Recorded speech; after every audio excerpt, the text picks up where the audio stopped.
Kitab 1 Korintus dari Paulus yang oleh kehendak Allah dipanggil menjadi Rasul Kristus Yesus, dan dari Sostenes, saudara kita, kepada jemaat Allah di Korintus, yaitu mereka yang dikuduskan dalam Kristus Yesus dan yang dipanggil menjadi orang-orang kudus, dengan semua orang di segala tempat yang berseru kepada nama Tuhan kita Yesus Kristus, yaitu Tuhan mereka dan Tuhan kita.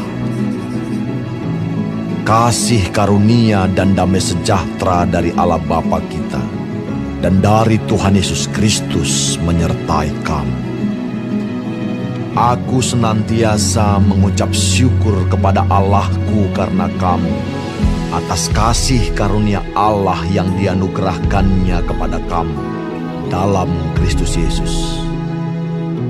Sebab di dalam Dia kamu telah menjadi kaya dalam segala hal, dalam segala macam perkataan dan segala macam pengetahuan, sesuai dengan kesaksian tentang Kristus yang telah diteguhkan di antara kamu. Demikianlah kamu tidak kekurangan dalam suatu karunia pun, sementara kamu menantikan penyataan Tuhan kita Yesus Kristus.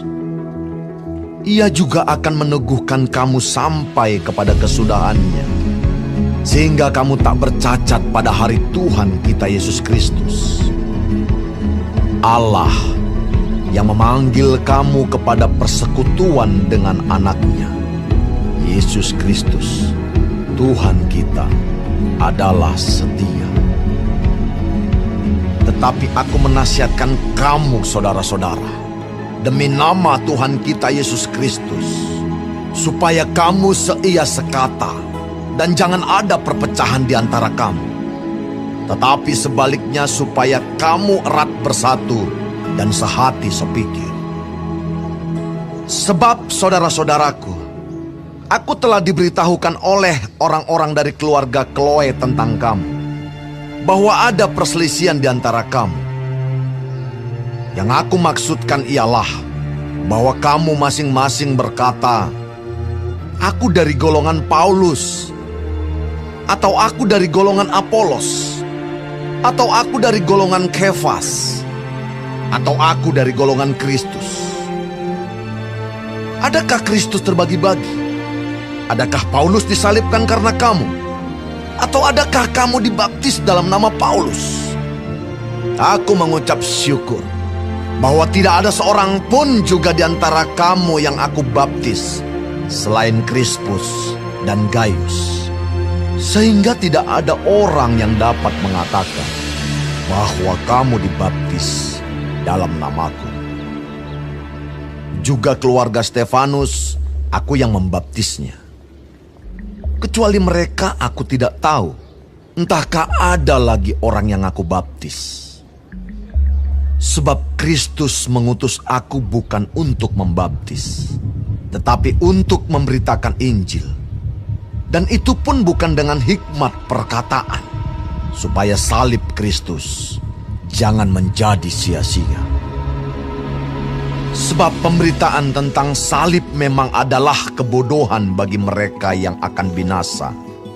Tetapi bagi kita yang diselamatkan, pemberitaan itu adalah kekuatan Allah. Karena ada tertulis, aku akan membinasakan hikmat orang-orang berhikmat, dan kearifan orang-orang bijak akan kulenyapkan. Di manakah orang yang berhikmat? Di manakah ahli Taurat? Di manakah pembantah dari dunia ini? Bukankah Allah telah membuat hikmat dunia ini menjadi kebodohan? Oleh karena dunia, dalam hikmat Allah, tidak mengenal Allah oleh hikmatnya, maka Allah berkenan menyelamatkan mereka yang percaya oleh kebodohan pemberitaan Injil. Orang-orang Yahudi menghendaki tanda, dan orang-orang Yunani mencari hikmah. Tetapi kami memberitakan Kristus yang disalibkan. Untuk orang-orang Yahudi suatu batu sandungan, dan untuk orang-orang bukan Yahudi suatu kebodohan. Tetapi untuk mereka yang dipanggil, baik orang Yahudi maupun orang bukan Yahudi, Kristus adalah kekuatan Allah dan hikmat Allah. Sebab yang bodoh dari Allah lebih besar hikmatnya daripada manusia, dan yang lemah dari Allah lebih kuat daripada manusia. Ingat saja saudara-saudara, bagaimana keadaan kamu ketika kamu dipanggil. Menurut ukuran manusia tidak banyak orang yang bijak, tidak banyak orang yang berpengaruh, tidak banyak orang yang terpandang. Tetapi apa yang bodoh bagi dunia, dipilih Allah untuk memalukan orang-orang yang berhikmat. Dan apa yang lemah bagi dunia, dipilih Allah untuk memalukan apa yang kuat. Dan apa yang tidak terpandang dan yang hina bagi dunia, dipilih Allah. Bahkan apa yang tidak berarti, dipilih Allah untuk meniadakan apa yang berarti. Supaya jangan ada seorang manusia pun yang memegahkan diri di hadapan Allah. Tetapi oleh Dia, kamu berada dalam Kristus Yesus, yang oleh Allah telah menjadi hikmat bagi kita. Ia membenarkan dan menguduskan dan menebus kita. Karena itu seperti ada tertulis, barang siapa yang bermegah, hendaklah ia bermegah di dalam Tuhan.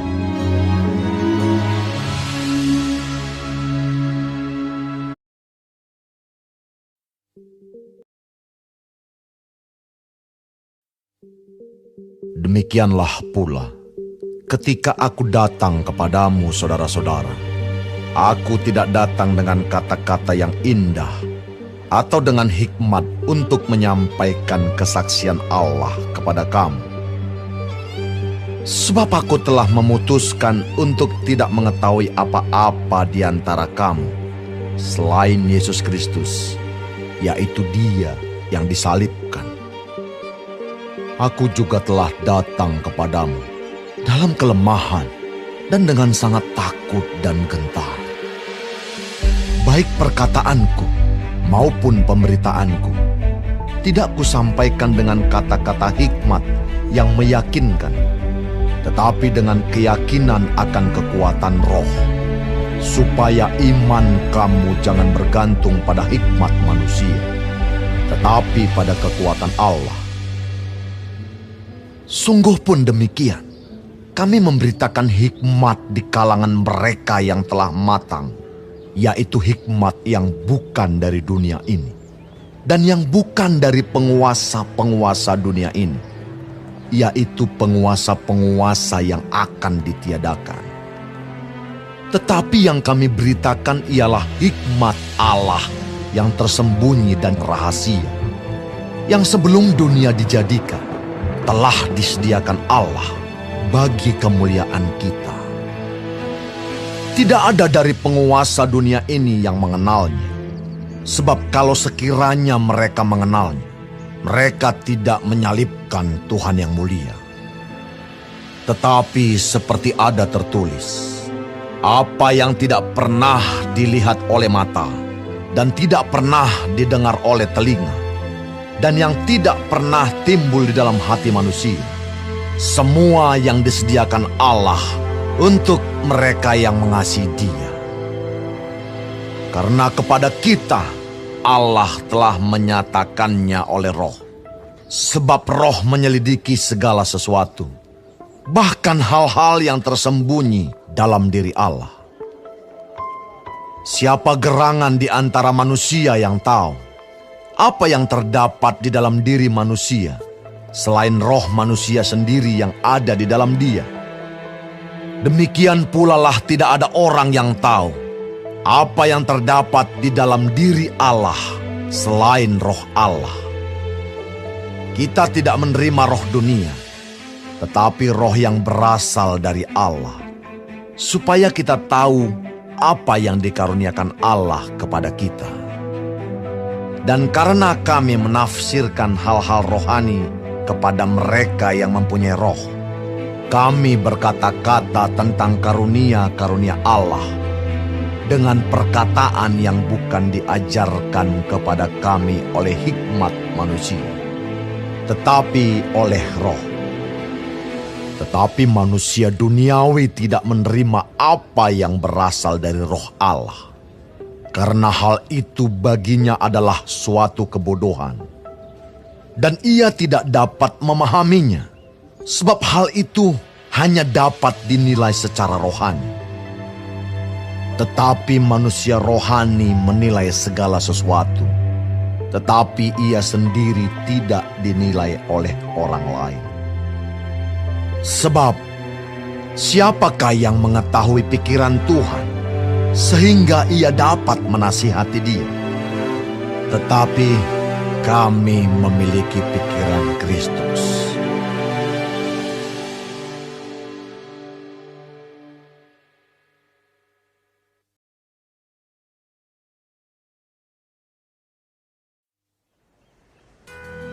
Dan aku, saudara-saudara, pada waktu itu tidak dapat berbicara dengan kamu seperti dengan manusia rohani, tetapi hanya dengan manusia duniawi yang belum dewasa dalam Kristus. Susulah yang kuberikan kepadamu, bukanlah makanan keras, sebab kamu belum dapat menerimanya. Dan sekarang pun kamu belum dapat menerimanya, karena kamu masih manusia duniawi.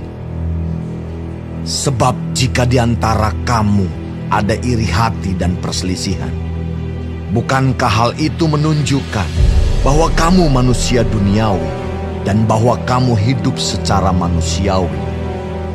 Karena jika yang seorang berkata, "Aku dari golongan Paulus," dan yang lain berkata, "Aku dari golongan Apolos," bukankah hal itu menunjukkan bahwa kamu manusia duniawi yang bukan rohani? Jadi, apakah Apolos, apakah Paulus, pelayan-pelayan Tuhan yang olehnya kamu menjadi percaya, masing-masing menurut jalan yang diberikan Tuhan kepadanya? Aku menanam, Apolos menyiram, tetapi Allah yang memberi pertumbuhan. Karena itu, yang penting bukanlah yang menanam atau yang menyiram, melainkan Allah yang memberi pertumbuhan. Baik yang menanam maupun yang menyiram adalah sama, dan masing-masing akan menerima upahnya sesuai dengan pekerjaannya sendiri. Karena kami adalah kawan sekerja Allah. Kamu adalah ladang Allah, bangunan Allah. Sesuai dengan kasih karunia Allah yang dianugerahkan kepadaku, aku sebagai seorang ahli bangunan yang cakap telah meletakkan dasar, dan orang lain membangun terus di atasnya. Tetapi tiap-tiap orang harus memperhatikan bagaimana ia harus membangun di atasnya. Karena tidak ada seorang pun yang dapat meletakkan dasar lain daripada dasar yang telah diletakkan, yaitu Yesus Kristus. Entahkah orang membangun di atas dasar ini dengan emas, perak, batu permata, kayu, rumput kering atau jerami. Sekali kelak, pekerjaan masing-masing orang akan nampak. Karena hari Tuhan akan menyatakannya, sebab ia akan nampak dengan api, dan bagaimana pekerjaan masing-masing orang akan diuji oleh api itu. Jika pekerjaan yang dibangun seseorang tahan uji, ia akan mendapat upah. Jika pekerjaannya terbakar, ia akan menderita kerugian, tetapi ia sendiri akan diselamatkan, tetapi seperti dari dalam api. Tidak tahukah kamu bahwa kamu adalah bait Allah dan bahwa Roh Allah diam di dalam kamu? Jika ada orang yang membinasakan bait Allah, maka Allah akan membinasakan dia. Sebab bait Allah adalah kudus, dan bait Allah itu ialah kamu. Janganlah ada orang yang menipu dirinya sendiri. Jika ada di antara kamu yang menyangka dirinya berhikmat menurut dunia ini, biarlah ia menjadi bodoh, supaya ia berhikmat. Karena hikmat dunia ini adalah kebodohan bagi Allah. Sebab ada tertulis, Ia yang menangkap orang berhikmat dalam kecerdikannya. Dan di tempat lain, Tuhan mengetahui rancangan-rancangan orang berhikmat. Sesungguhnya semuanya sia-sia belaka.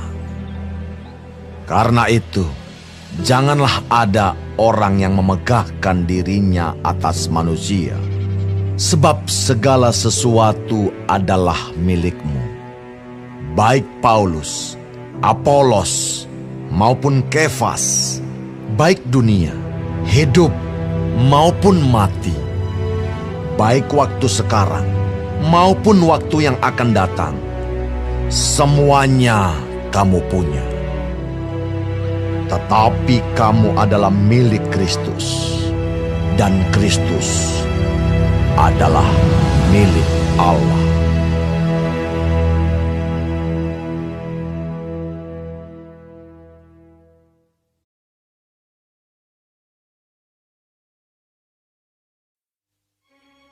Demikianlah hendaknya orang memandang kami sebagai hamba-hamba Kristus, yang kepadanya dipercayakan rahasia Allah, yang akhirnya dituntut dari pelayan-pelayan yang demikian ialah bahwa mereka ternyata dapat dipercayai. Bagiku sedikit sekali artinya entahkah aku dihakimi oleh kamu atau oleh suatu pengadilan manusia. Malahan diriku sendiri pun tidak kuhakimi. Sebab memang aku tidak sadar akan sesuatu, tetapi bukan karena itulah aku dibenarkan. Dia yang menghakimi aku ialah Tuhan.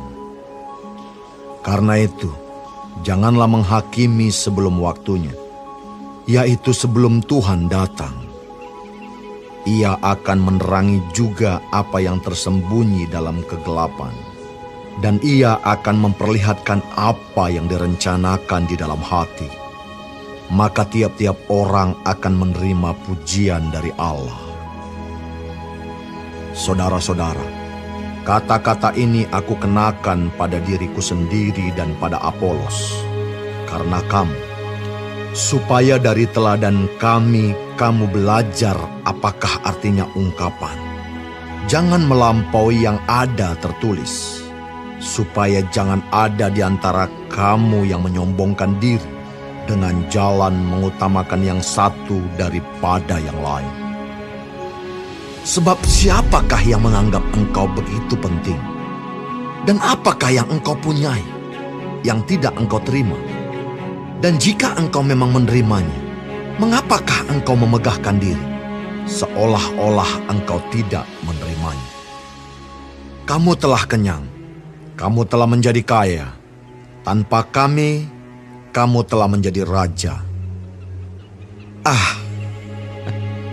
Alangkah baiknya kalau benar demikian, bahwa kamu telah menjadi raja, sehingga kami pun turut menjadi raja dengan kamu.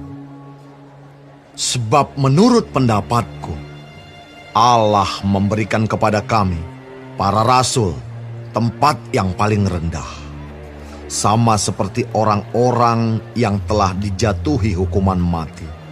Sebab kami telah menjadi tontonan bagi dunia, bagi malaikat-malaikat, dan bagi manusia. Kami bodoh oleh karena Kristus, tetapi kamu arif dalam Kristus. Kami lemah, tetapi kamu kuat. Kamu mulia, tetapi kami hina. Sampai pada saat ini kami lapar, haus, telanjang, dipukul, dan hidup mengembara. Kami melakukan pekerjaan tangan yang berat. Kalau kami dimaki, kami memberkati. Kalau kami dianiaya, kami sabar. Kalau kami difitnah, kami tetap menjawab dengan ramah. Kami telah menjadi sama dengan sampah dunia, sama dengan kotoran dari segala sesuatu, sampai pada saat ini. Hal ini kutuliskan bukan untuk memalukan kamu, tetapi untuk menegur kamu sebagai anak-anakku yang kukasihi. Sebab sekalipun kamu mempunyai beribu-ribu pendidik dalam Kristus, kamu tidak mempunyai banyak bapa. Karena akulah yang dalam Kristus Yesus telah menjadi bapamu oleh Injil yang kuberitakan kepadamu. Sebab itu aku menasihatkan kamu, turutilah teladanku. Justru itulah sebabnya aku mengirimkan kepadamu Timotius, yang adalah anakku yang kekasih dan yang setia dalam Tuhan. Ia akan memperingatkan kamu akan hidup yang kuturuti dalam Kristus Yesus, seperti yang kuajarkan di mana-mana dalam setiap jemaat. Tetapi ada beberapa orang yang menjadi sombong, karena mereka menyangka bahwa aku tidak akan datang lagi kepadamu. Tetapi aku akan segera datang kepadamu, kalau Tuhan menghendakinya. Maka aku akan tahu, bukan tentang perkataan orang-orang yang sombong itu, tetapi tentang kekuatan mereka. Sebab kerajaan Allah bukan terdiri dari perkataan, tetapi dari kuasa. Apakah yang kamu kehendaki? Haruskah aku datang kepadamu dengan cambuk atau dengan kasih dan dengan hati yang lemah lembut?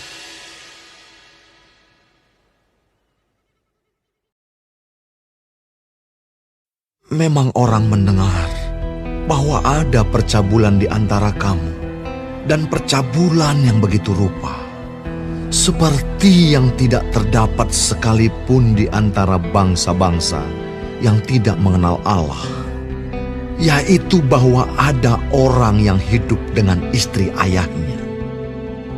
Sekalipun demikian kamu sombong, tidakkah lebih patut kamu berduka cita dan menjauhkan orang yang melakukan hal itu dari tengah-tengah kamu? Sebab aku, sekalipun secara badani tidak hadir, tetapi secara rohani hadir. Aku, sama seperti aku hadir, telah menjatuhkan hukuman atas dia yang telah melakukan hal yang semacam itu. Bila mana kita berkumpul dalam roh, kamu bersama-sama dengan aku, dengan kuasa Yesus, Tuhan kita. Orang itu harus kita serahkan dalam nama Tuhan Yesus kepada iblis, sehingga binasa tubuhnya, agar rohnya diselamatkan pada hari Tuhan. Kemegahanmu tidak baik. Tidak tahukah kamu bahwa sedikit ragi mengkamiri seluruh adonan? Buanglah ragi yang lama itu, supaya kamu menjadi adonan yang baru. Sebab kamu memang tidak beragi. Sebab anak domba Paskah kita juga telah disembelih, yaitu Kristus. Karena itu, marilah kita berpesta, bukan dengan ragi yang lama, bukan pula dengan ragi keburukan dan kejahatan, tetapi dengan roti yang tidak beragi, yaitu kemurnian dan kebenaran. Dalam suratku telah kutuliskan kepadamu, supaya kamu jangan bergaul dengan orang-orang cabul. Yang aku maksudkan bukanlah dengan semua orang cabul pada umumnya dari dunia ini, atau dengan semua orang kikir dan penipu, atau dengan semua penyembah berhala. Karena jika demikian, kamu harus meninggalkan dunia ini.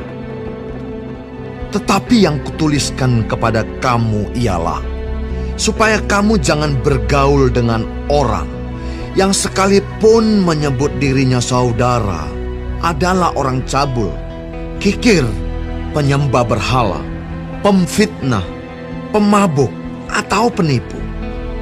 Dengan orang yang demikian, janganlah kamu sekali-kali makan bersama-sama.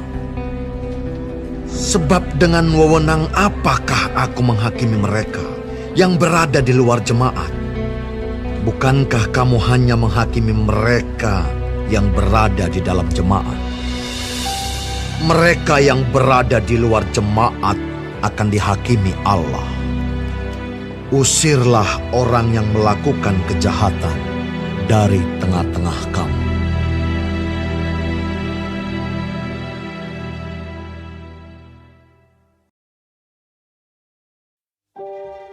Apakah ada seorang di antara kamu yang jika berselisih dengan orang lain, berani mencari keadilan pada orang-orang yang tidak benar, dan bukan pada orang-orang kudus? Atau tidak tahukah kamu bahwa orang-orang kudus akan menghakimi dunia? Dan jika penghakiman dunia berada dalam tangan kamu, tidakkah kamu sanggup untuk mengurus perkara-perkara yang tidak berarti? Tidak tahukah kamu bahwa kita akan menghakimi malaikat-malaikat? Jadi apalagi perkara-perkara biasa dalam hidup kita sehari-hari. Sekalipun demikian, jika kamu harus mengurus perkara-perkara biasa, kamu menyerahkan urusan itu kepada mereka yang tidak berarti dalam jemaat. Hal ini kukatakan untuk memalukan kamu. Tidak adakah seorang di antara kamu yang berhikmat, yang dapat mengurus perkara-perkara dari saudara-saudaranya? Adakah saudara yang satu mencari keadilan terhadap saudara yang lain, dan justru pada orang-orang yang tidak percaya? Adanya saja perkara di antara kamu yang seorang terhadap yang lain telah merupakan kekalahan bagi kamu. Mengapa kamu tidak lebih suka menderita ketidakadilan? Mengapakah kamu tidak lebih suka dirugikan? Tetapi kamu sendiri melakukan ketidakadilan, dan kamu sendiri mendatangkan kerugian. Dan hal itu kamu buat terhadap saudara-saudaramu. Atau tidak tahukah kamu bahwa orang-orang yang tidak adil tidak akan mendapat bagian dalam kerajaan Allah? Janganlah sesat. Orang cabul, penyembah berhala, orang berzina, banci, orang pemburit, pencuri, orang kikir, pemabuk, pemfitnah, dan penipu tidak akan mendapat bagian dalam kerajaan Allah. Dan beberapa orang di antara kamu demikianlah dahulu. Tetapi kamu telah memberi dirimu disucikan. Kamu telah dikuduskan. Kamu telah dibenarkan dalam nama Tuhan Yesus Kristus dan dalam Roh Allah kita. Segala sesuatu halal bagiku, tetapi bukan semuanya berguna. Segala sesuatu halal bagiku, tetapi aku tidak membiarkan diriku diperhamba oleh suatu apapun. Makanan adalah untuk perut, dan perut untuk makanan. Tetapi kedua-duanya akan dibinasakan Allah. Tetapi tubuh bukanlah untuk percabulan, melainkan untuk Tuhan, dan Tuhan untuk tubuh. Allah yang membangkitkan Tuhan akan membangkitkan kita juga oleh kuasanya. Tidak tahukah kamu bahwa tubuhmu adalah anggota Kristus? Akan kuambilkah anggota Kristus untuk menyerahkannya kepada percabulan? Sekali-kali tidak. Atau tidak tahukah kamu bahwa siapa yang mengikatkan dirinya pada perempuan cabul menjadi satu tubuh dengan dia? Sebab demikianlah kata Nas, keduanya akan menjadi satu daging. Tetapi siapa yang mengikatkan dirinya pada Tuhan menjadi satu roh dengan dia. Jauhkanlah dirimu dari percabulan. Setiap dosa lain yang dilakukan manusia terjadi di luar dirinya. Tetapi orang yang melakukan percabulan berdosa terhadap dirinya sendiri. Atau tidak tahukah kamu bahwa tubuhmu adalah bait Roh Kudus yang diam di dalam kamu, Roh Kudus yang kamu peroleh dari Allah, dan bahwa kamu bukan milik kamu sendiri, sebab kamu telah dibeli dan harganya telah lunas dibayar. Karena itu, muliakanlah Allah dengan tubuhmu.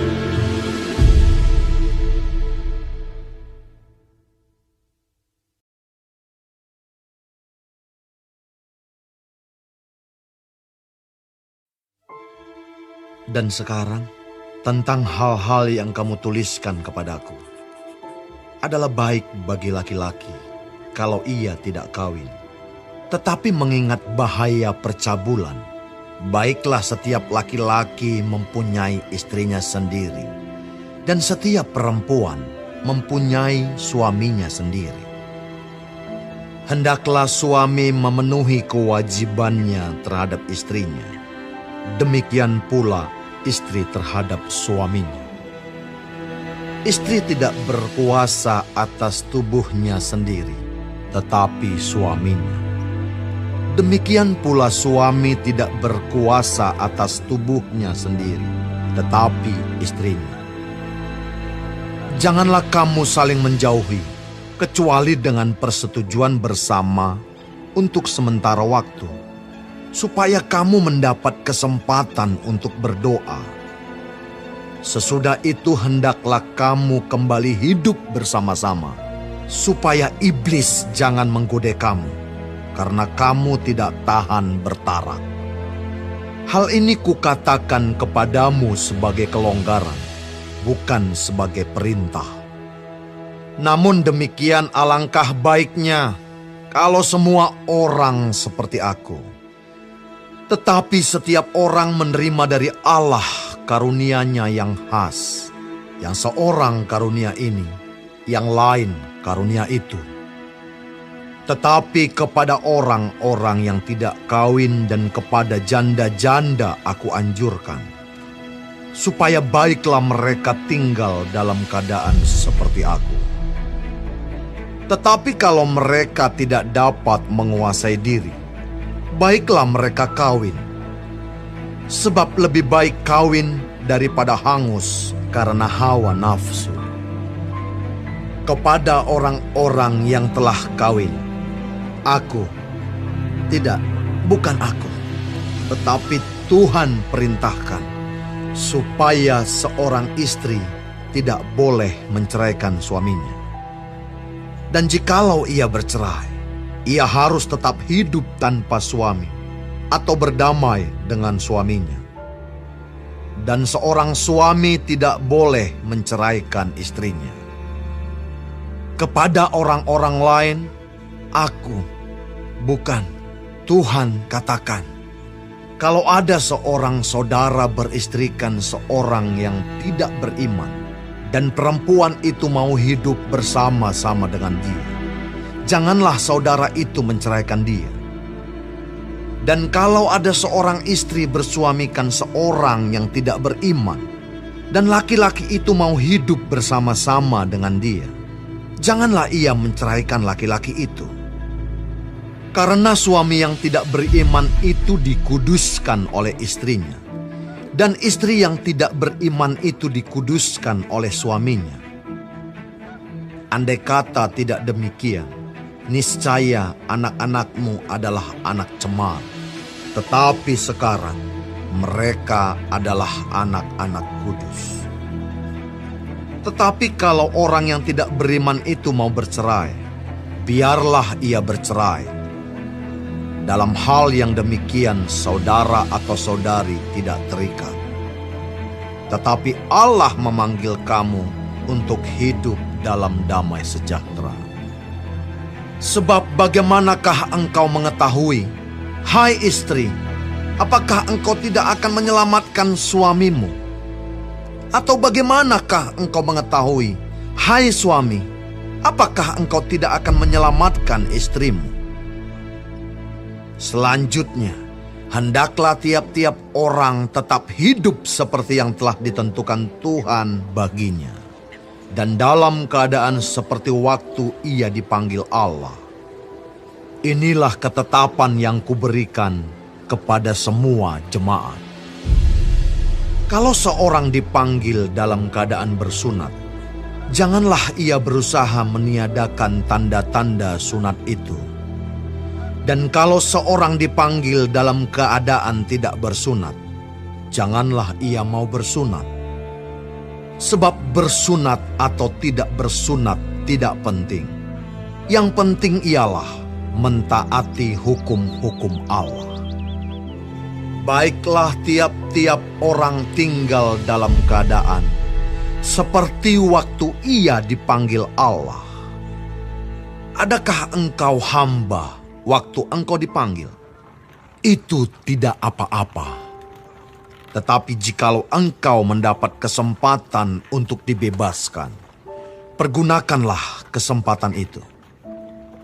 Sebab seorang hamba yang dipanggil oleh Tuhan dalam pelayanannya adalah orang bebas milik Tuhan.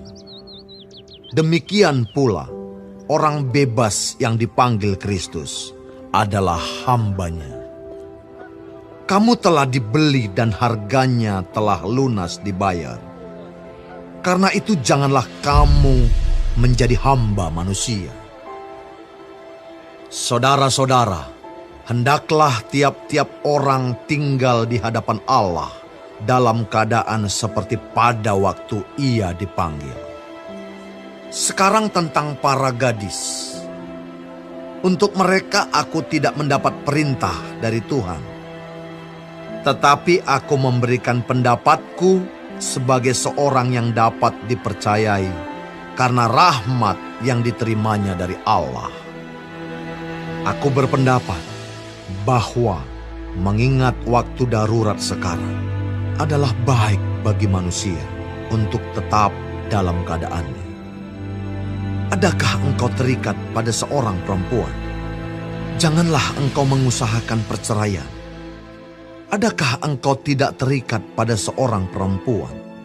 Janganlah engkau mencari seorang. Tetapi kalau engkau kawin, engkau tidak berdosa. Dan kalau seorang gadis kawin, ia tidak berbuat dosa.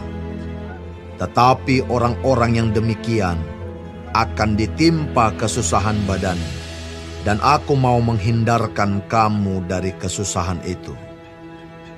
Saudara-saudara, inilah yang kumaksudkan, yaitu waktu telah singkat. Karena itu, dalam waktu yang masih sisa ini, orang-orang yang beristri harus berlaku seolah-olah mereka tidak beristri. Dan orang-orang yang menangis seolah-olah tidak menangis. Dan orang-orang yang bergembira seolah-olah tidak bergembira. Dan orang-orang yang membeli seolah-olah tidak memiliki apa yang mereka beli. Pendeknya, orang-orang yang mempergunakan barang-barang duniawi seolah-olah sama sekali tidak mempergunakannya.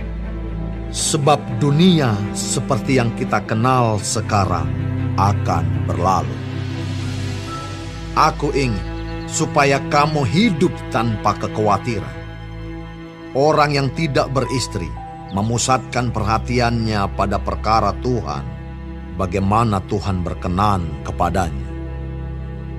Orang yang beristri memusatkan perhatiannya pada perkara duniawi, bagaimana ia dapat menyenangkan istrinya. Dan dengan demikian, perhatiannya terbagi-bagi. Perempuan yang tidak bersuami dan anak-anak gadis memusatkan perhatian mereka pada perkara Tuhan, supaya tubuh dan jiwa mereka kudus. Tetapi perempuan yang bersuami memusatkan perhatiannya pada perkara duniawi, bagaimana ia dapat menyenangkan suaminya. Semuanya ini kukatakan untuk kepentingan kamu sendiri, bukan untuk menghalang-halangi kamu dalam kebebasan kamu, tetapi sebaliknya, supaya kamu melakukan apa yang benar dan baik, dan melayani Tuhan tanpa gangguan. Tetapi jikalau seorang menyangka bahwa ia tidak berlaku wajar terhadap gadisnya, jika gadisnya itu telah bertambah tua, dan ia benar-benar merasa bahwa mereka harus kawin, baiklah mereka kawin kalau ia menghendakinya. Hal itu bukan dosa. Tetapi kalau ada seorang yang tidak dipaksa untuk berbuat demikian, benar-benar yakin dalam hatinya dan benar-benar menguasai kemauannya, telah mengambil keputusan untuk tidak kawin dengan gadisnya, ia berbuat baik. Jadi orang yang kawin dengan gadisnya berbuat baik, dan orang yang tidak kawin dengan gadisnya berbuat lebih baik. Istri terikat selama suaminya hidup. Kalau suaminya telah meninggal, ia bebas untuk kawin dengan siapa saja yang dikehendakinya, asal orang itu adalah seorang yang percaya. Tetapi menurut pendapatku, ia lebih berbahagia kalau ia tetap tinggal dalam keadaannya. Dan aku berpendapat bahwa aku juga mempunyai Roh Allah.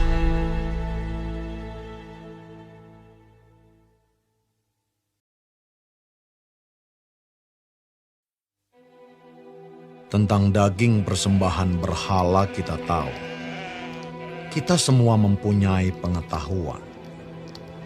Pengetahuan yang demikian membuat orang menjadi sombong, tetapi kasih membangun. Jika ada seorang menyangka bahwa ia mempunyai sesuatu pengetahuan, maka ia belum juga mencapai pengetahuan sebagaimana yang harus dicapainya. Tetapi orang yang mengasihi Allah, ia dikenal oleh Allah. Tentang hal makan daging persembahan berhala kita tahu, tidak ada berhala di dunia, dan tidak ada Allah lain daripada Allah yang Esa. Sebab sungguh pun ada apa yang disebut Allah, baik di surga maupun di bumi. Dan memang benar ada banyak Allah dan banyak Tuhan yang demikian. Namun bagi kita hanya ada satu Allah saja, yaitu Bapa, yang daripadanya berasal segala sesuatu dan yang untuk Dia kita hidup. Dan satu Tuhan saja, yaitu Yesus Kristus, yang olehnya segala sesuatu telah dijadikan, dan yang karena Dia kita hidup. Tetapi bukan semua orang yang mempunyai pengetahuan itu. Ada orang yang karena masih terus terikat pada berhala-berhala, makan daging itu sebagai daging persembahan berhala. Dan oleh karena hati nurani mereka lemah, hati nurani mereka itu dinodai olehnya. Makanan tidak membawa kita lebih dekat kepada Allah. Kita tidak rugi apa-apa kalau tidak kita makan, dan kita tidak untung apa-apa kalau kita makan. Tetapi jagalah supaya kebebasanmu ini jangan menjadi batu sandungan bagi mereka yang lemah. Karena apabila orang melihat engkau yang mempunyai pengetahuan sedang duduk makan di dalam kuil berhala, Bukankah orang yang lemah hati nuraninya itu dikuatkan untuk makan daging persembahan berhala? Dengan jalan demikian, orang yang lemah, yaitu saudaramu, yang untuknya Kristus telah mati, menjadi binasa karena pengetahuan. Jika engkau secara demikian berdosa terhadap saudara-saudaramu dan melukai hati nurani mereka yang lemah, engkau pada hakikatnya berdosa terhadap Kristus. Karena itu, apabila makanan menjadi batu sandungan bagi saudaraku, aku untuk selama-lamanya tidak akan mau makan daging lagi, supaya aku jangan menjadi batu sandungan bagi saudaraku.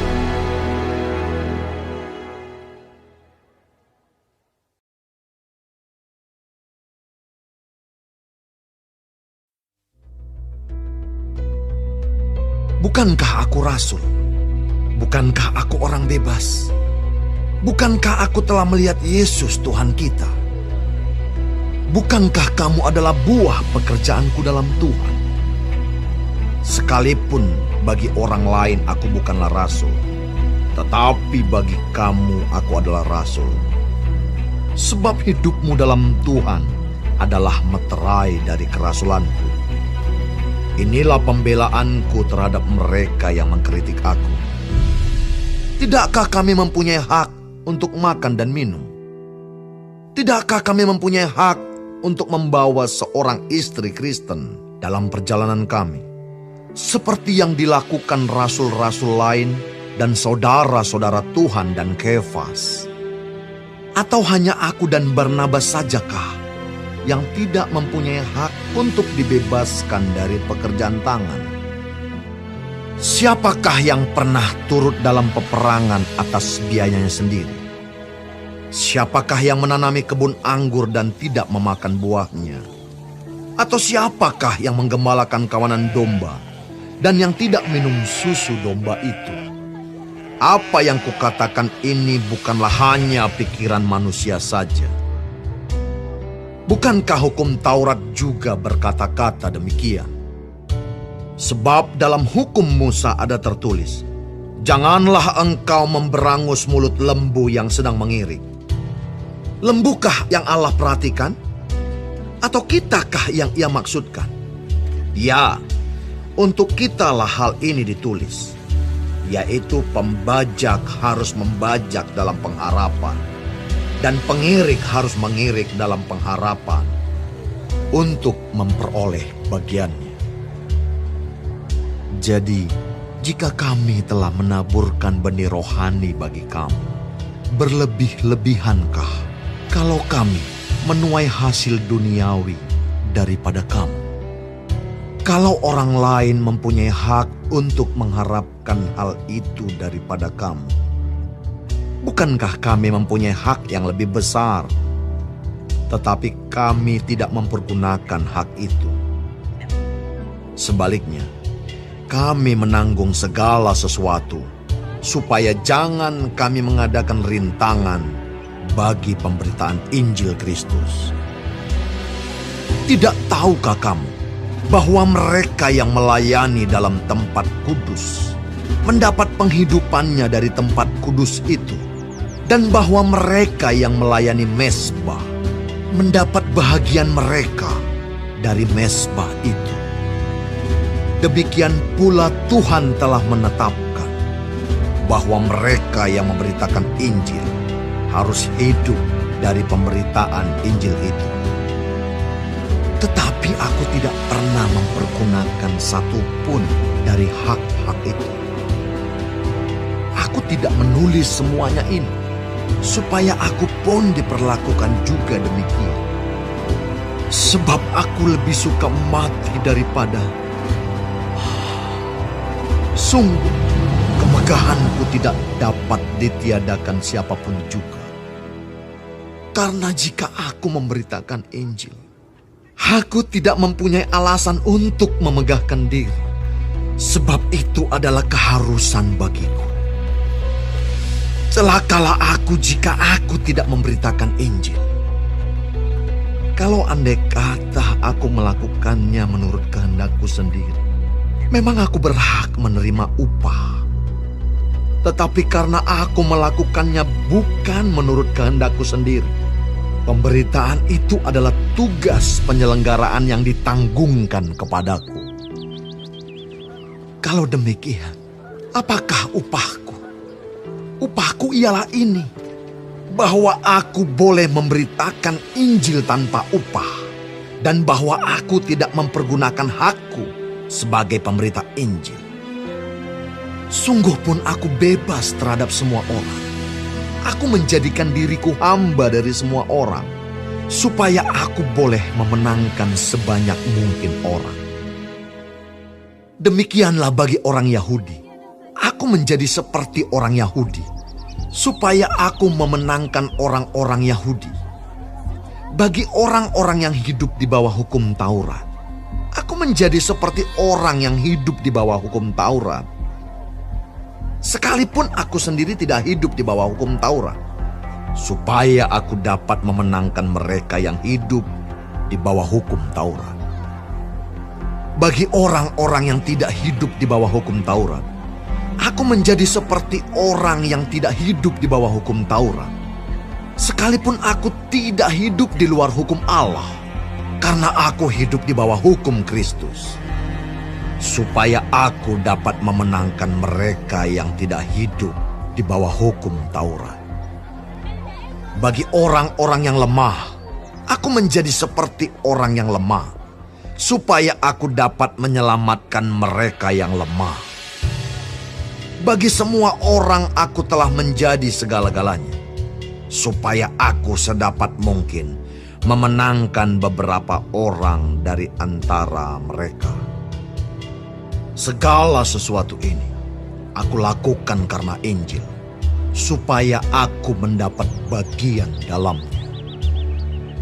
Tidak tahukah kamu bahwa dalam gelanggang pertandingan semua peserta turut berlari, tetapi bahwa hanya satu orang saja yang mendapat hadiah? Karena itu, larilah begitu rupa, sehingga kamu memperolehnya. Tiap-tiap orang yang turut mengambil bagian dalam pertandingan menguasai dirinya dalam segala hal. Mereka berbuat demikian untuk memperoleh suatu mahkota yang fana, tetapi kita untuk memperoleh suatu mahkota yang abadi. Sebab itu, aku tidak berlari tanpa tujuan, dan aku bukan petinju yang sembarangan saja memukul. Tetapi aku melatih tubuh dan menguasainya seluruhnya, supaya sesudah memberitakan Injil kepada orang lain, jangan aku sendiri ditolak.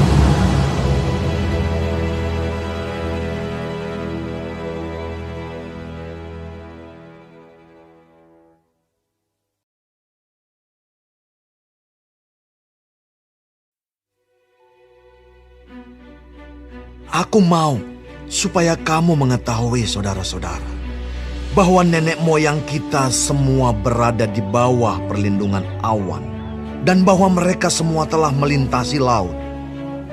Untuk menjadi pengikut Musa, mereka semua telah dibaptis dalam awan dan dalam laut. Mereka semua makan makanan rohani yang sama, dan mereka semua minum minuman rohani yang sama.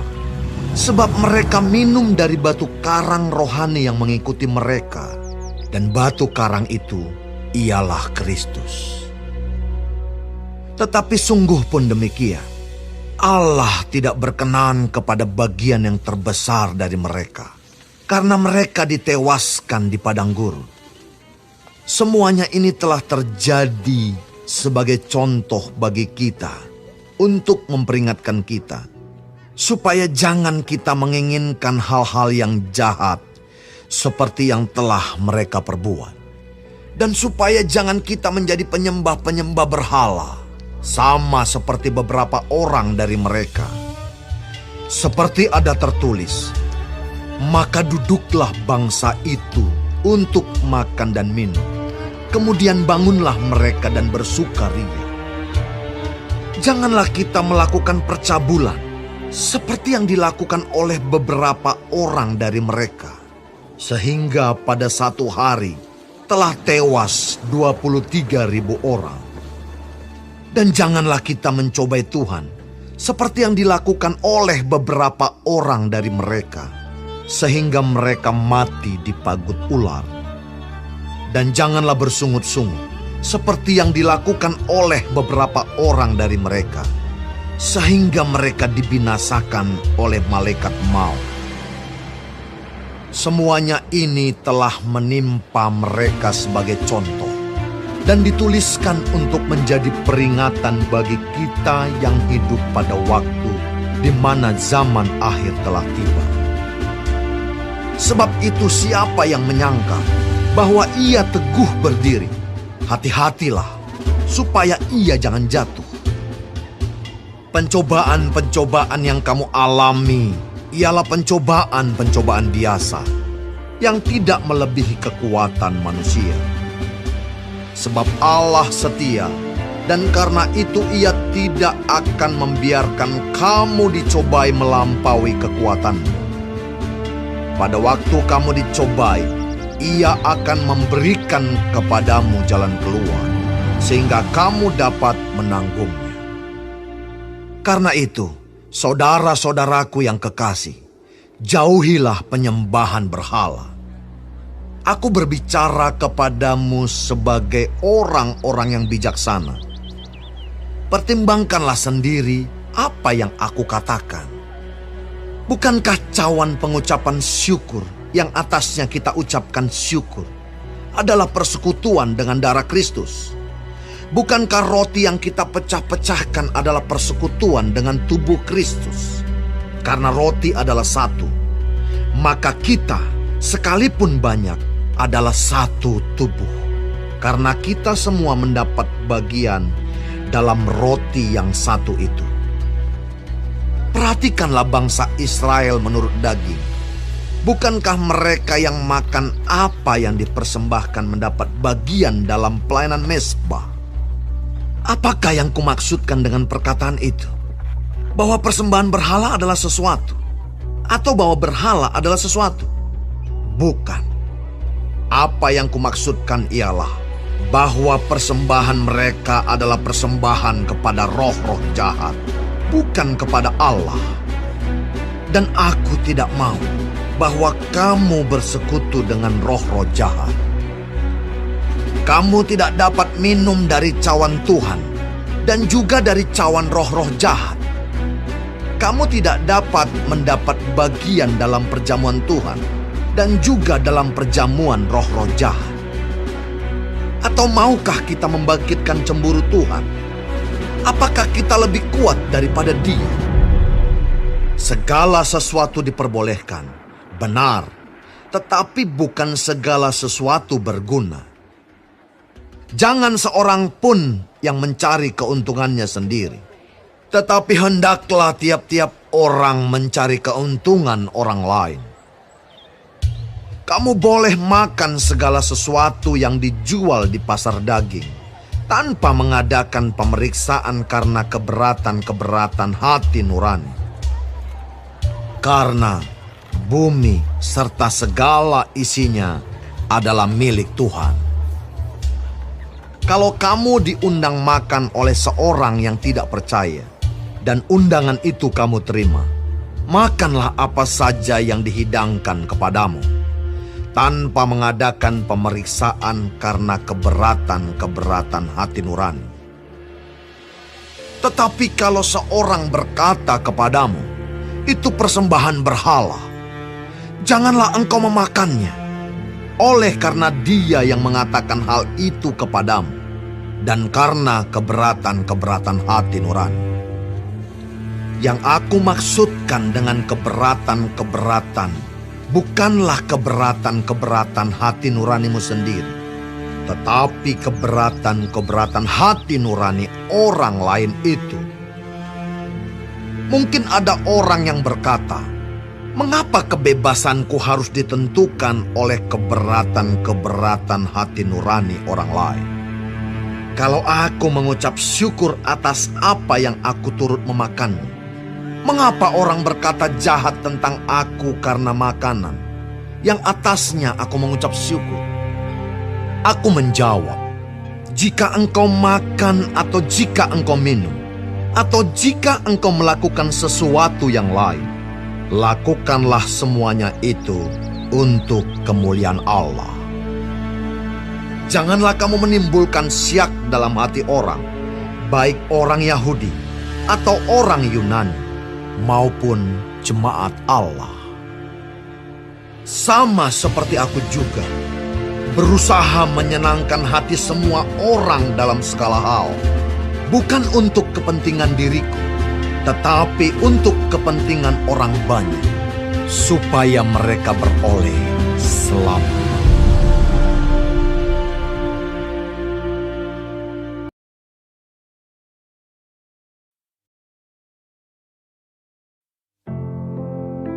Jadilah pengikutku, sama seperti aku juga menjadi pengikut Kristus. Aku harus memuji kamu, sebab dalam segala sesuatu, kamu tetap mengingat akan aku, dan teguh berpegang pada ajaran yang kuteruskan kepadamu. Tetapi aku mau, supaya kamu mengetahui hal ini, yaitu kepala dari tiap-tiap laki-laki ialah Kristus. Kepala dari perempuan ialah laki-laki, dan kepala dari Kristus ialah Allah. Tiap-tiap laki-laki yang berdoa atau bernubuat dengan kepala yang bertudung, menghina kepalanya. Tetapi tiap-tiap perempuan yang berdoa atau bernubuat dengan kepala yang tidak bertudung, menghina kepalanya, sebab ia sama dengan perempuan yang dicukur rambutnya. Sebab jika perempuan tidak mau menudungi kepalanya, maka haruslah ia juga menggunting rambutnya. Tetapi jika bagi perempuan adalah penghinaan bahwa rambutnya digunting atau dicukur, maka haruslah ia menudungi kepalanya.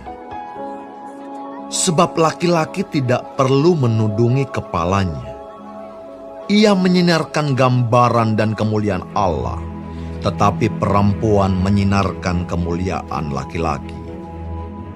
Sebab laki-laki tidak berasal dari perempuan, tetapi perempuan berasal dari laki-laki.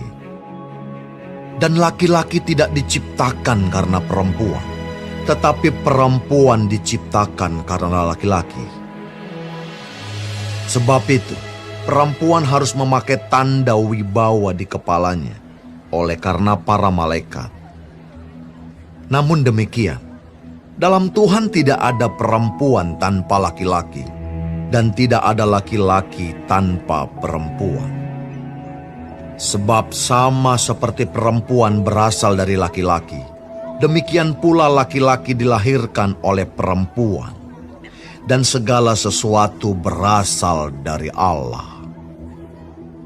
Pertimbangkanlah sendiri, patutkah perempuan berdoa kepada Allah dengan kepala yang tidak bertudung?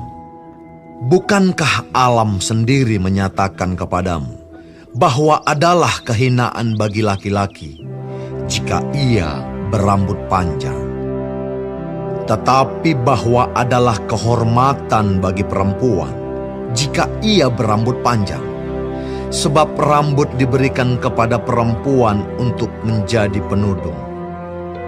Tetapi jika ada orang yang mau membantah, kami maupun jemaat-jemaat Allah tidak mempunyai kebiasaan yang demikian.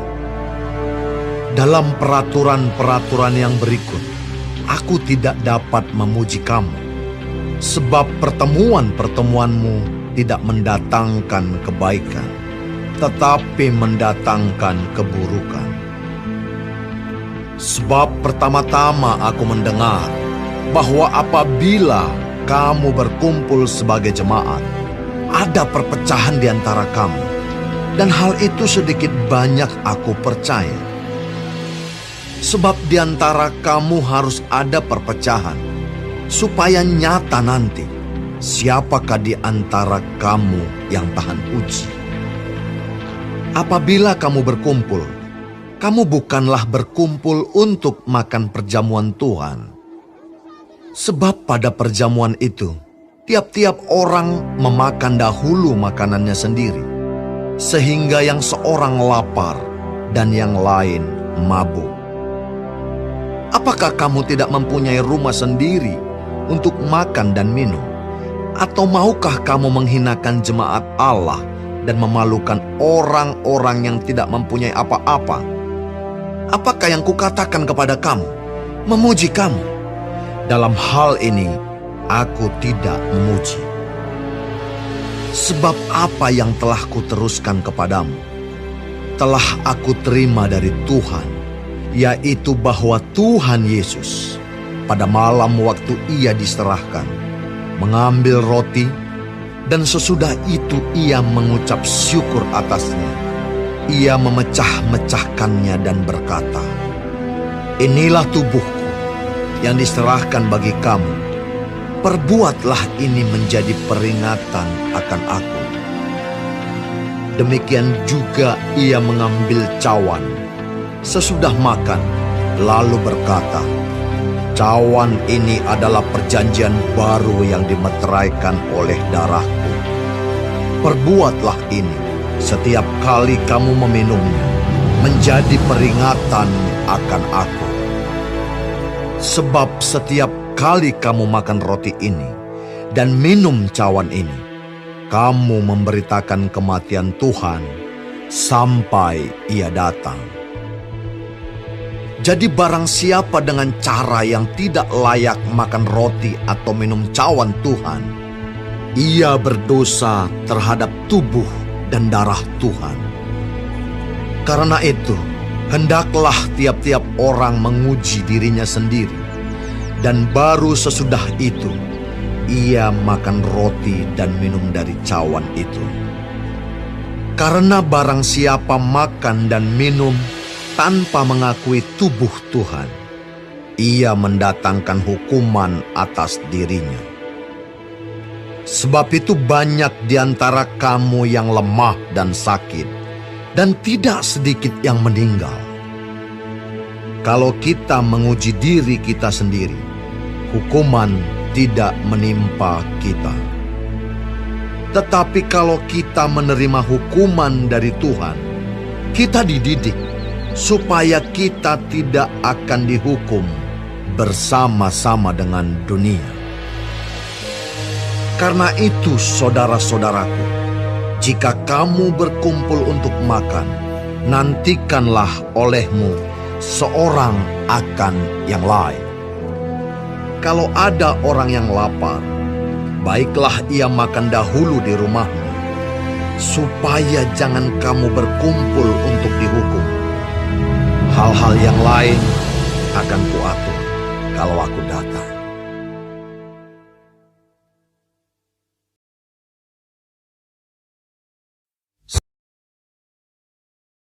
Sekarang tentang karunia-karunia roh. Aku mau, saudara-saudara, supaya kamu mengetahui kebenarannya. Kamu tahu bahwa pada waktu kamu masih belum mengenal Allah, kamu tanpa berpikir ditarik kepada berhala-berhala yang bisu.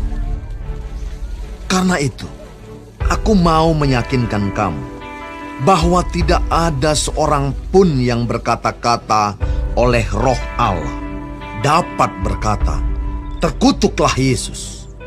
Dan tidak ada seorang pun yang dapat mengaku Yesus adalah Tuhan selain oleh Roh Kudus. Ada rupa-rupa karunia, tetapi satu Roh. Dan ada rupa-rupa pelayanan, tetapi satu Tuhan.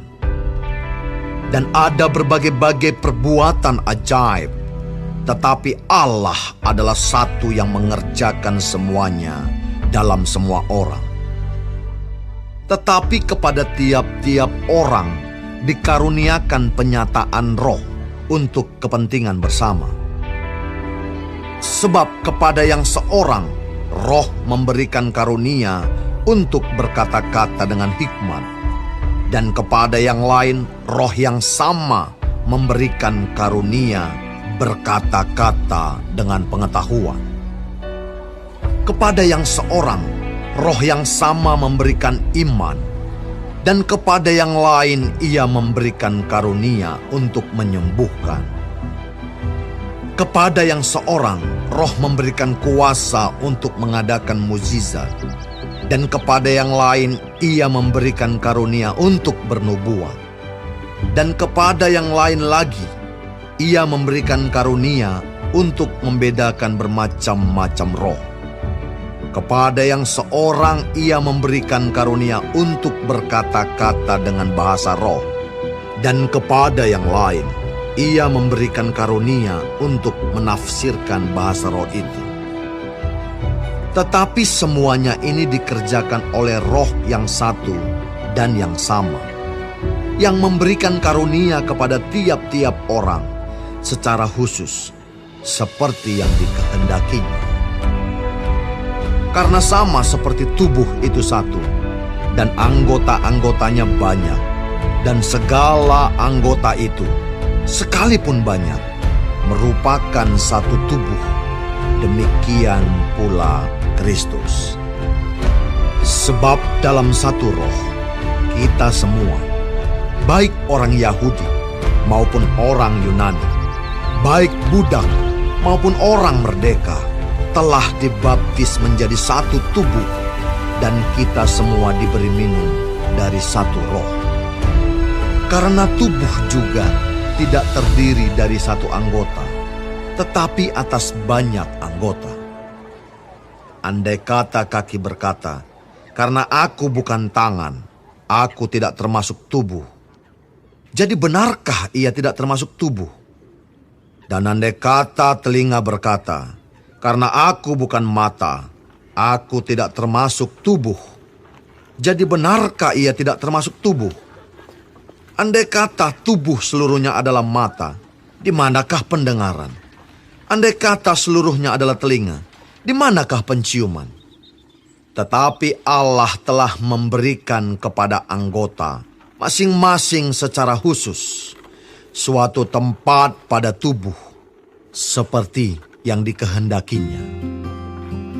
Andai kata semuanya adalah satu anggota, di manakah tubuh? Memang ada banyak anggota, tetapi hanya satu tubuh.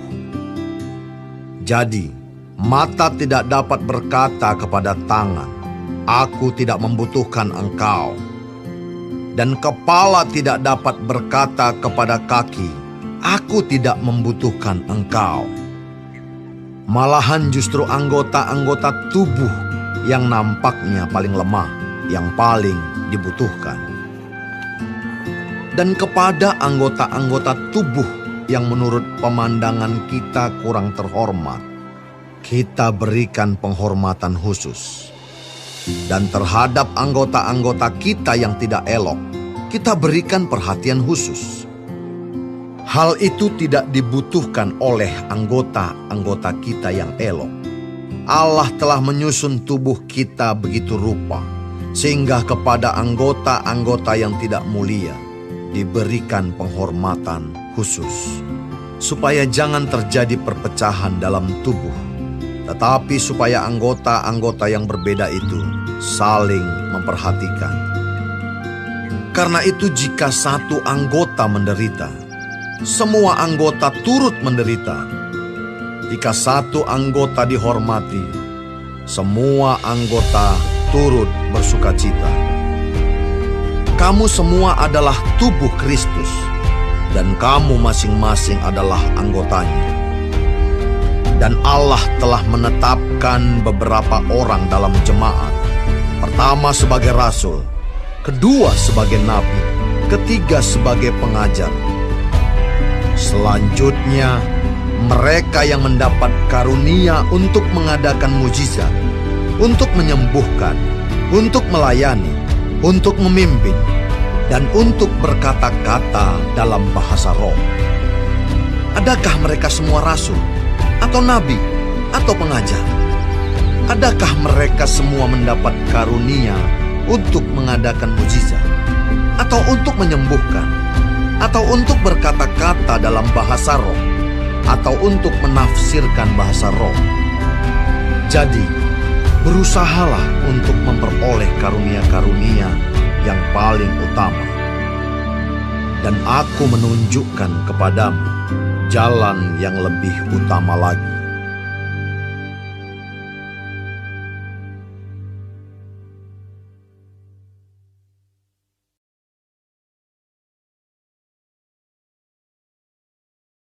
Sekalipun aku dapat berkata-kata dengan semua bahasa manusia dan bahasa malaikat, tetapi jika aku tidak mempunyai kasih, aku sama dengan gong yang berkumandang dan canang yang gemerincing.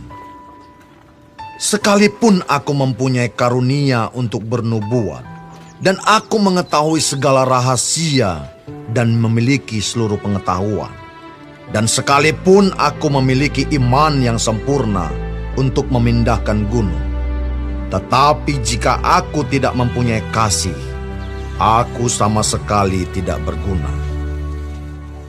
Dan sekalipun aku membagi-bagikan segala sesuatu yang ada padaku, bahkan menyerahkan tubuhku untuk dibakar, tetapi jika aku tidak mempunyai kasih, sedikit pun tidak ada faedahnya bagiku. Kasih itu sabar, kasih itu murah hati, ia tidak cemburu, ia tidak memegahkan diri dan tidak sombong. Ia tidak melakukan yang tidak sopan dan tidak mencari keuntungan diri sendiri. Ia tidak pemarah dan tidak menyimpan kesalahan orang lain. Ia tidak bersuka cita karena ketidakadilan, tetapi karena kebenaran. Ia menutupi segala sesuatu, percaya segala sesuatu, mengharapkan segala sesuatu, sabar menanggung segala sesuatu. Kasih tidak berkesudahan, nubuat akan berakhir, bahasa roh akan berhenti, pengetahuan akan lenyap. Sebab pengetahuan kita tidak lengkap dan nubuat kita tidak sempurna.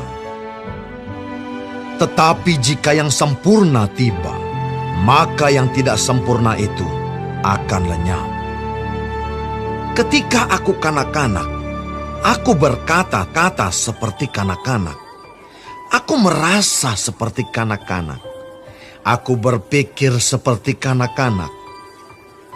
Sekarang sesudah aku menjadi dewasa, aku meninggalkan sifat kanak-kanak itu.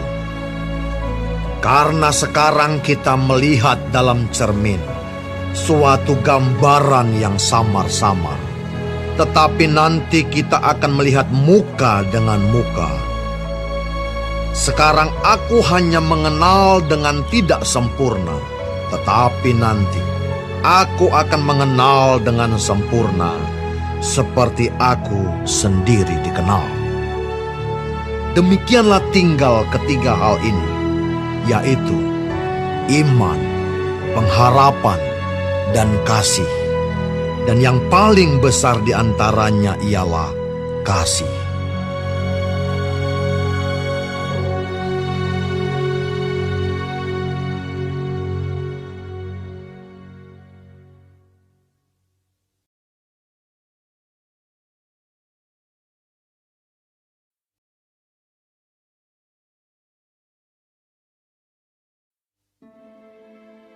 Kejarlah kasih itu, dan usahakanlah dirimu memperoleh karunia-karunia roh, terutama karunia untuk bernubuat.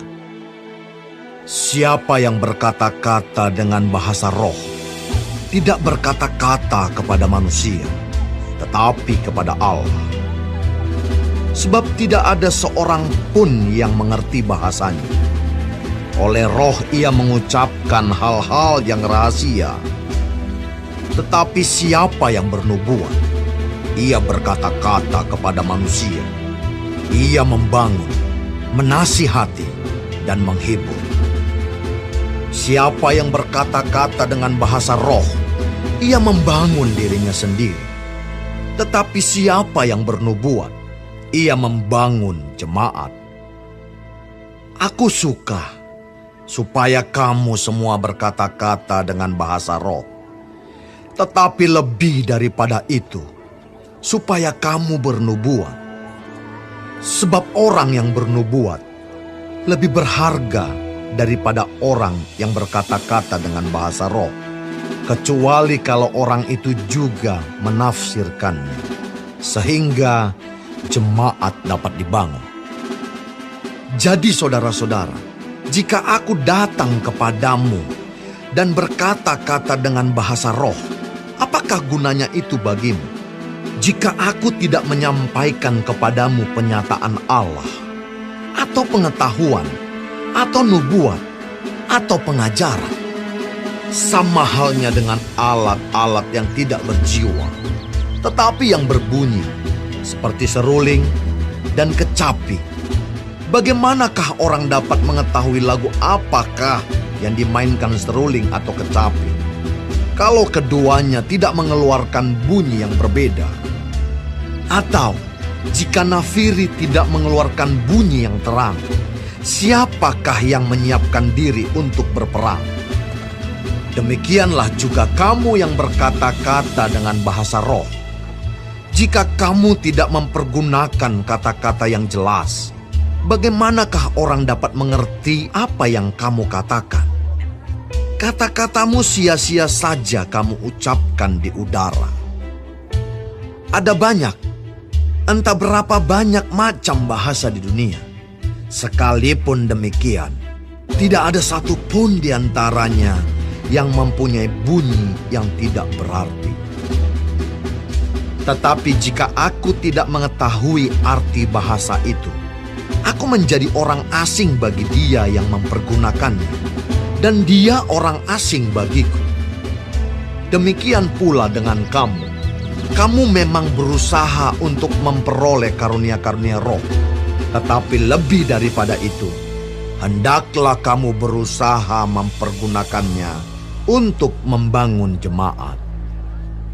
Karena itu, siapa yang berkata-kata dengan bahasa roh, ia harus berdoa supaya kepadanya diberikan juga karunia untuk menafsirkannya.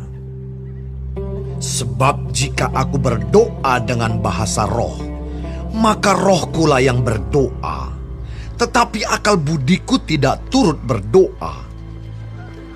Jadi apakah yang harus kubuat?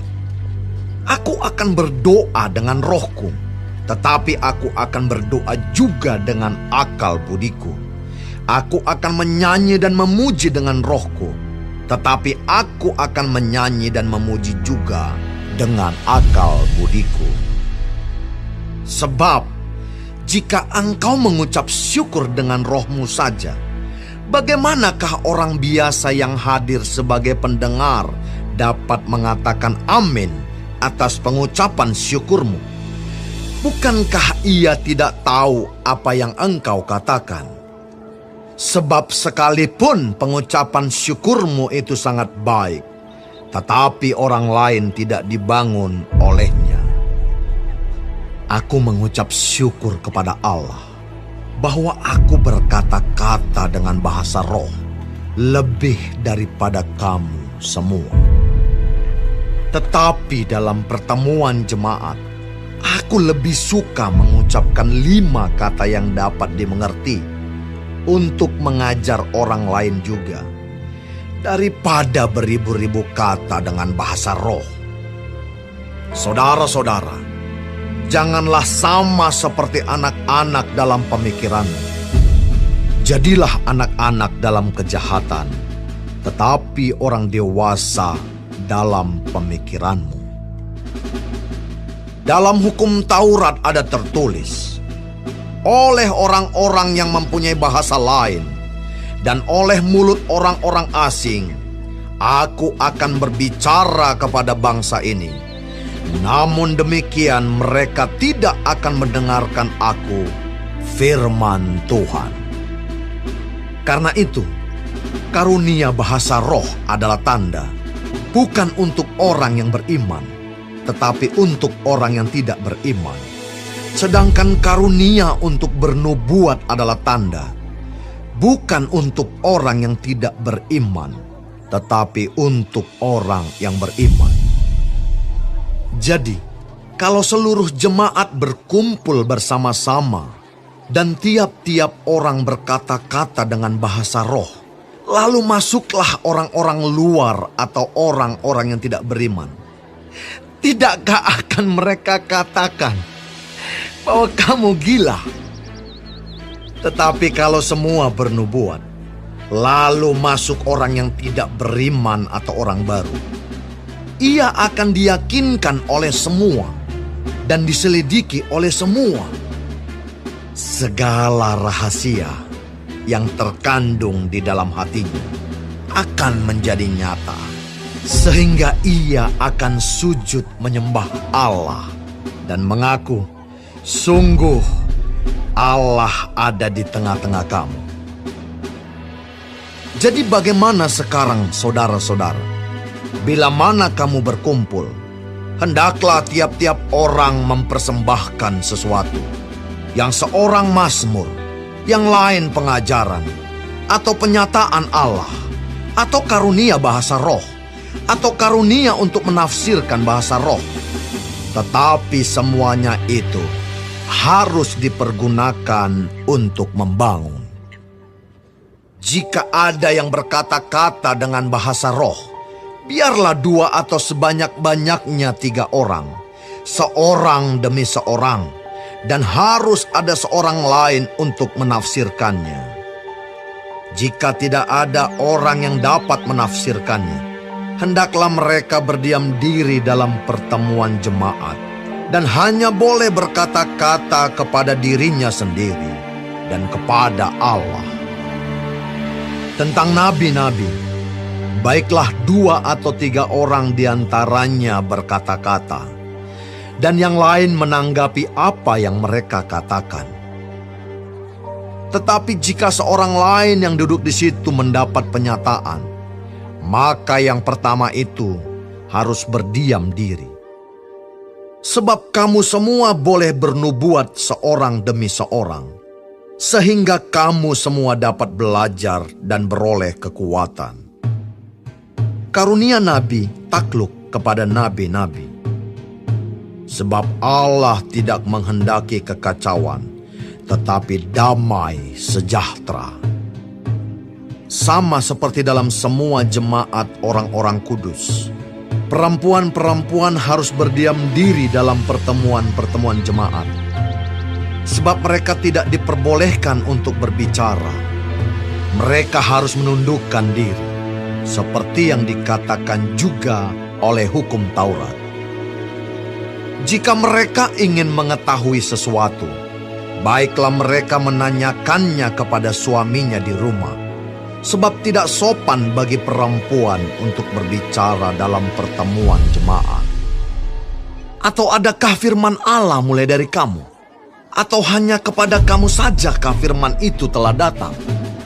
Jika seorang menganggap dirinya nabi atau orang yang mendapat karunia rohani, ia harus sadar bahwa apa yang kukatakan kepadamu adalah perintah Tuhan. Tetapi jika ia tidak mengindahkannya, janganlah kamu mengindahkan dia. Karena itu, saudara-saudaraku, usahakanlah dirimu untuk memperoleh karunia untuk bernubuat, dan janganlah melarang orang yang berkata-kata dengan bahasa roh. Tetapi segala sesuatu harus berlangsung dengan sopan dan teratur.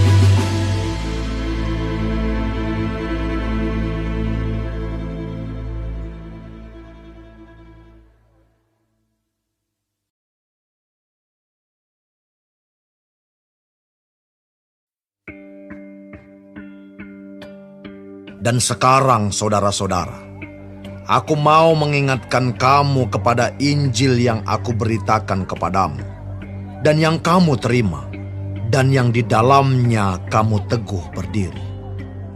Oleh Injil itu kamu diselamatkan, asal kamu teguh berpegang padanya, seperti yang telah kuberitakan kepadamu, kecuali kalau kamu telah sia-sia saja menjadi percaya. Sebab yang sangat penting telah kusampaikan kepadamu, yaitu apa yang telah kuterima sendiri, ialah bahwa Kristus telah mati karena dosa-dosa kita, sesuai dengan kitab suci, bahwa Ia telah dikuburkan, dan bahwa Ia telah dibangkitkan pada hari yang ketiga, sesuai dengan kitab suci, bahwa Ia telah menampakkan diri kepada Kefas, dan kemudian kepada ke-12 muridnya. Sesudah itu, Ia menampakkan diri kepada lebih dari 500 saudara sekaligus.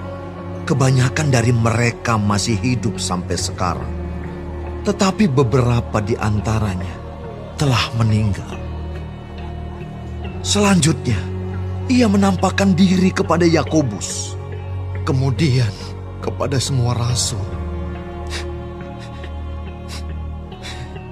Dan yang paling akhir dari semuanya, Ia menampakkan diri juga kepadaku, sama seperti kepada anak yang lahir sebelum waktunya.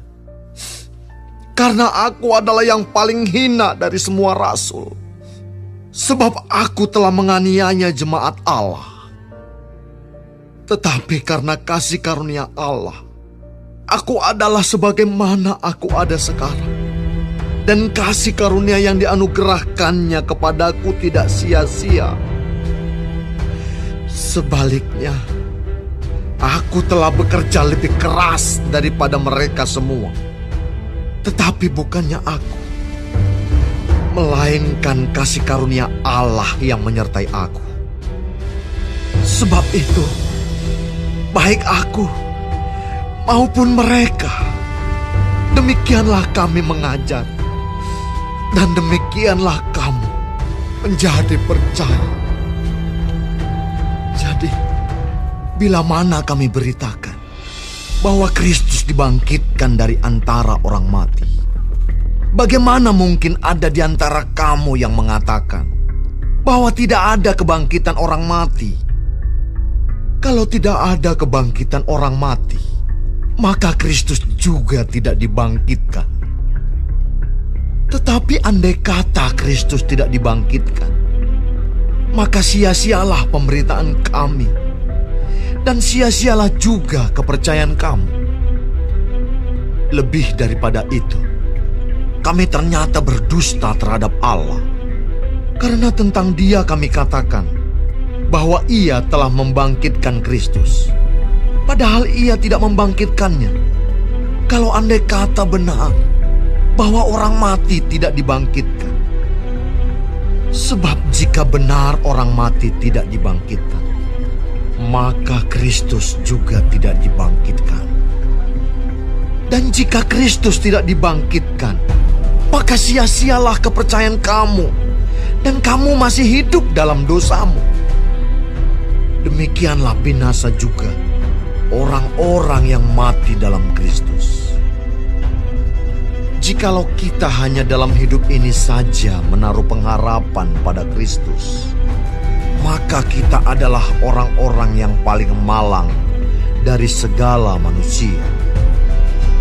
Tetapi yang benar ialah bahwa Kristus telah dibangkitkan dari antara orang mati, sebagai yang sulung dari orang-orang yang telah meninggal. Sebab sama seperti maut datang karena satu orang manusia, demikian juga kebangkitan orang mati datang karena satu orang manusia. Karena sama seperti semua orang mati dalam persekutuan dengan Adam, demikian pula semua orang akan dihidupkan kembali dalam persekutuan dengan Kristus. Tetapi tiap-tiap orang menurut urutannya. Kristus sebagai buah sulung, sesudah itu mereka yang menjadi miliknya pada waktu kedatangannya. Kemudian tiba kesudahannya, yaitu bila mana ia menyerahkan kerajaan kepada Allah Bapa, sesudah ia membinasakan segala pemerintahan, kekuasaan, dan kekuatan. Karena ia harus memegang pemerintahan sebagai raja, sampai Allah meletakkan semua musuhnya di bawah kakinya. Musuh yang terakhir yang dibinasakan ialah maut. Sebab segala sesuatu telah ditaklukkannya di bawah kakinya.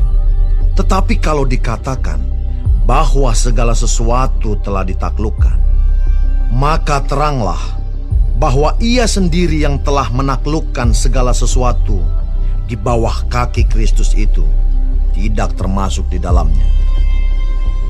Tetapi kalau segala sesuatu telah ditaklukkan di bawah Kristus, maka ia sendiri sebagai anak akan menaklukkan dirinya di bawah Dia, yang telah menaklukkan segala sesuatu di bawahnya, supaya Allah menjadi semua di dalam semua. Jika tidak demikian, apakah faedahnya perbuatan orang-orang yang dibaptis sebagai orang mati? Kalau orang mati sama sekali tidak dibangkitkan, mengapa mereka mau dibaptis sebagai orang-orang yang telah meninggal? Dan kami juga, mengapakah kami setiap saat membawa diri kami ke dalam bahaya? Saudara-saudara, tiap-tiap hari aku berhadapan dengan maut, demi kebanggaanku akan kamu dalam Kristus Yesus, Tuhan kita. Aku katakan bahwa hal ini benar. Kalau hanya berdasarkan pertimbangan-pertimbangan manusia saja, aku telah berjuang melawan binatang buas di Efesus. Apakah gunanya hal itu bagiku? Jika orang mati tidak dibangkitkan, maka marilah kita makan dan minum, sebab besok kita mati. Janganlah kamu sesat. Pergaulan yang buruk merusakkan kebiasaan yang baik. Sadarlah kembali sebaik-baiknya, dan jangan berbuat dosa lagi. Ada di antara kamu yang tidak mengenal Allah. Hal ini kukatakan supaya kamu merasa malu. Tetapi mungkin ada orang yang bertanya, bagaimanakah orang mati dibangkitkan? Dan dengan tubuh apakah mereka akan datang kembali? Hai orang bodoh, apa yang engkau sendiri taburkan tidak akan tumbuh dan hidup kalau ia tidak mati dahulu. Dan yang engkau taburkan bukanlah tubuh tanaman yang akan tumbuh, tetapi biji yang tidak berkulit, umpamanya biji gandum atau biji lain.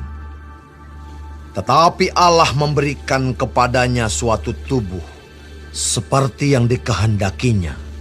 Ia memberikan kepada tiap-tiap biji tubuhnya sendiri. Bukan semua daging sama. Daging manusia lain daripada daging binatang, lain daripada daging burung, lain daripada daging ikan. Ada tubuh sorgawi dan ada tubuh duniawi, tetapi kemuliaan tubuh sorgawi lain daripada kemuliaan tubuh duniawi. Kemuliaan matahari lain daripada kemuliaan bulan, dan kemuliaan bulan lain daripada kemuliaan bintang-bintang, dan kemuliaan bintang yang satu berbeda dengan kemuliaan bintang yang lain. Demikianlah pula halnya dengan kebangkitan orang mati. Ditaburkan dalam kebinasaan, dibangkitkan dalam ketidakbinasaan. Ditaburkan dalam kehinaan, dibangkitkan dalam kemuliaan. Ditaburkan dalam kelemahan, dibangkitkan dalam kekuatan.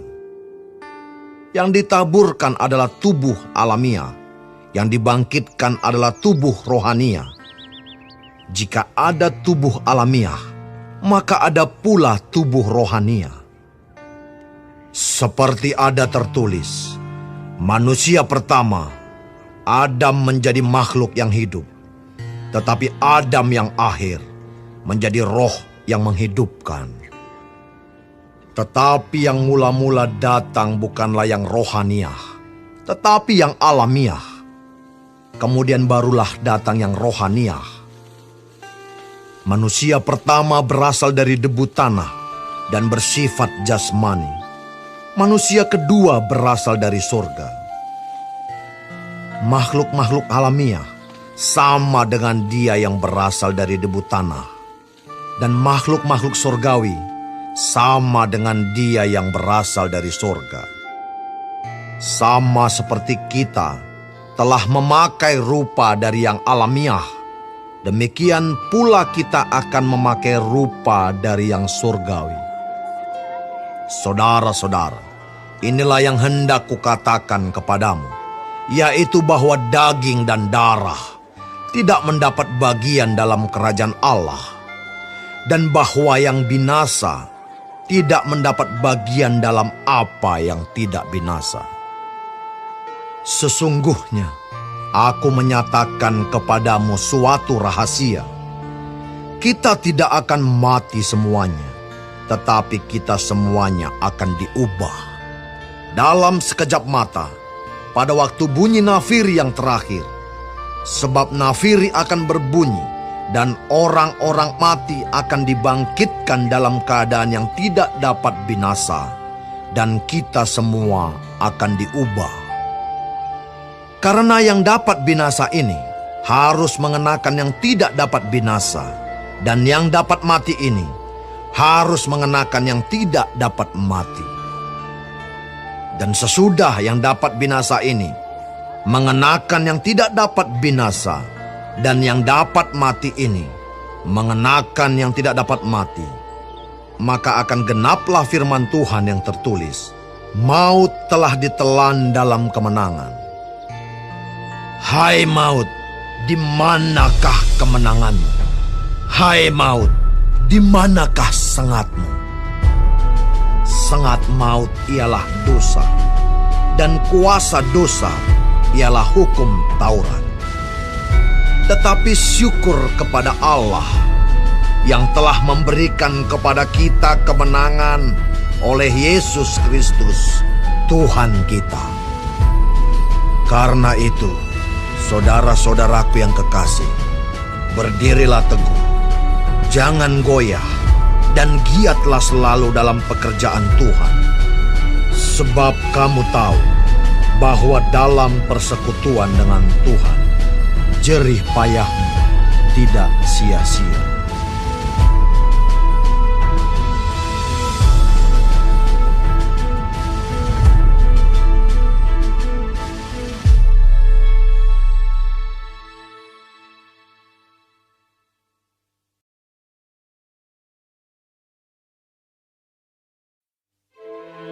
Tentang pengumpulan uang bagi orang-orang kudus, hendaklah kamu berbuat sesuai dengan petunjuk-petunjuk yang kuberikan kepada jemaat-jemaat di Galatia.